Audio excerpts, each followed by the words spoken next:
Mr. Secretary, I promised you there was good news, but there's also bad news. Sure.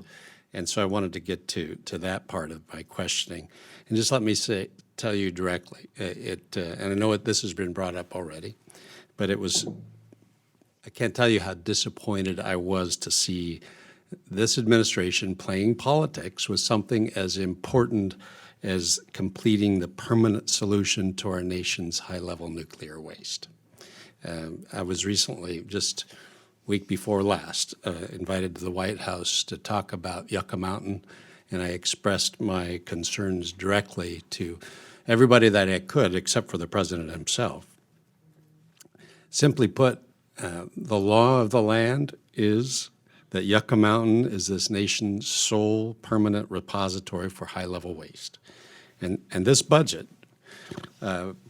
pointing to, I think, what you characterize as a reinvention of the wheel, is, in my humble opinion, a total waste of resources and a distraction from solving this very important issue for this whole country.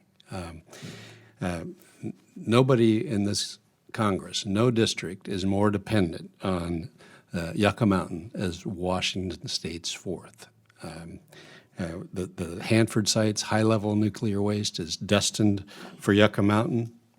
And, Madam Chair, no obfuscation, no politicization of this issue, be it from Republicans, and we've seen it from Democrats, will change the fact that this is the law.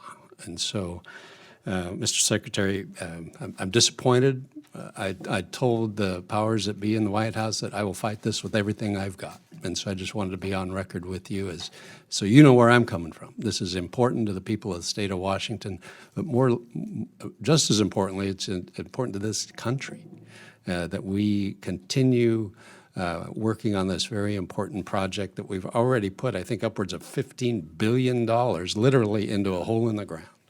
That would be, I think, a sure sign of fiscal irresponsibility for us to just stop.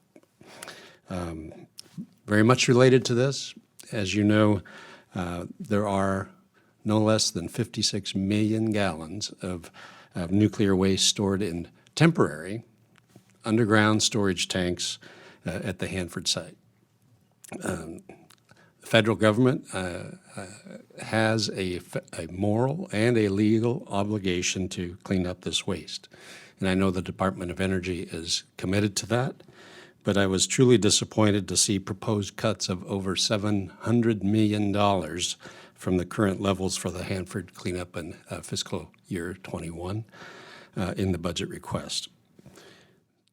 I probably don't have to tell you this, but I will. At the proposed funding level, cleanup efforts would be profoundly impacted for the worse, and a number of important and successful efforts would be halted, including the 300-296 waste site remediation under the 324 building, the 200 West area groundwater pump and treat operations, the proactive site-wide risk mitigation, and work at the waste encapsulation and storage facility of the WESF would be impacted.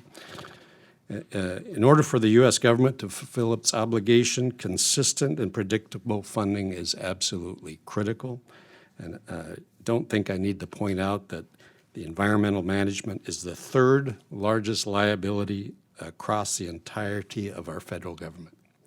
Anything less only prolongs cleanup and dramatically increases the costs. So respectfully, Mr. Secretary, do you believe the proposed level of funding meets the federal government's obligations, and what is needed to ensure success at Hanford, both in the near term but also on into the distant future?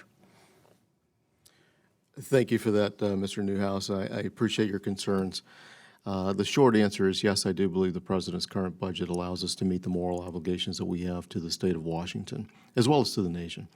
The reductions that you see in our budget are taken primarily from what we refer to as carryover funding. The Congress has been extremely generous to us with regard to the EM program. As you know, and as we discussed earlier, none of the projects that are currently underway or scheduled for startup, i.e. DF law this year, will be affected by this request. we fully intend to hot start DF-Law this year. And the other projects that we are proud of in 19 and will continue accomplishing in 20 are things like the K Basin cleanup. We moved some of the facilities away. We were able to stop those activities from endangering any of the groundwater or any of the river water, the Columbia River. We're very proud of those accomplishments. We will continue those. But I look forward to working with you, and I understand your concerns. Hanford is a moral obligation for the nation and the state, that we have. I mean, I'm sorry, the nation, as I mentioned earlier. But it's also been something that I've been personally involved with since my earliest days as a staffer here on the Hill. I remember distinctly working with the Energy and Commerce Committee on this issue 20 years ago.